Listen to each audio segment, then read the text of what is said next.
In the Senegalese village of Bambali, the local football pitch was once a muddy, uneven clearing.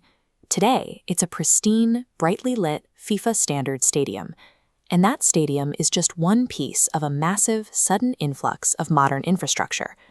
Within a few short years, Bambali received a $500,000 hospital with maternity and emergency wards, a $300,000 secondary school, a brand new post office, and a local petrol station.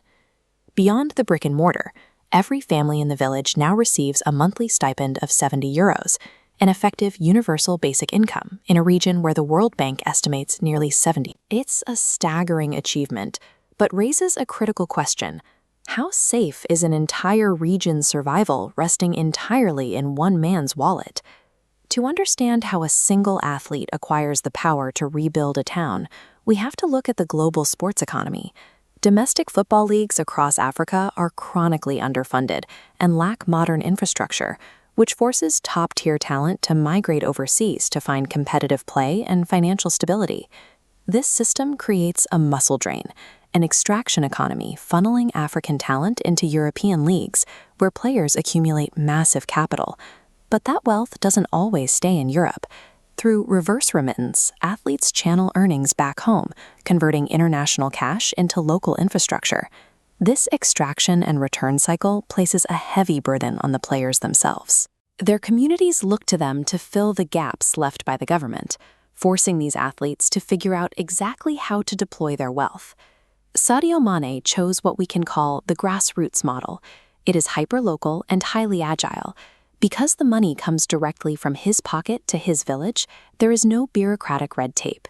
When Bambali needs a hospital gets built. The vulnerability here is extreme dependency. The economic health of the entire village is tethered to Mane's personal fortunes and continued goodwill. If his financial capacity declines, the local safety net collapses. The alternative is the institutional model, famously used by Ivorian football legend Didier Drogba. He established a formalized Pan-African foundation designed to scale across borders, focusing on large-scale healthcare and digital classrooms across multiple regions.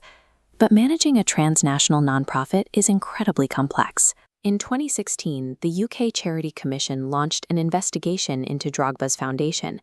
While they found no fraud, they severely criticized the organization for poor record-keeping and for misleading donors by blurring the lines between its UK and Ivorian entities. Whether an athlete chooses the agile, local route or the complex, international one, ultimately the core problem remains the same. Relying entirely on privatized social welfare is an incredibly precarious, unstable way to build lasting public infrastructure. There is a deep paradox at the center of athlete-led development. The philanthropy is funded entirely by the same unequal global sports economy that extracts the continent's talent in the first place. And when a local hero steps in to build a hospital or pay a teacher salary, it reduces the pressure on national governments to do their jobs. The state gets a free pass to ignore its civic duties. By outsourcing public welfare to individual charity, the development process is depoliticized. It masks the structural decay of the state apparatus under the feel-good story of a hometown hero giving back. This diagram shows the synergistic model, a framework proposed to help philanthropic efforts outlast the players' careers. True sustainability sits at the intersection of three forces: the athlete's charismatic funding, the expertise of an institutional NGO, and genuine ownership from the local community. The ultimate goal of African football shouldn't be for a superstar to continually rescue his village.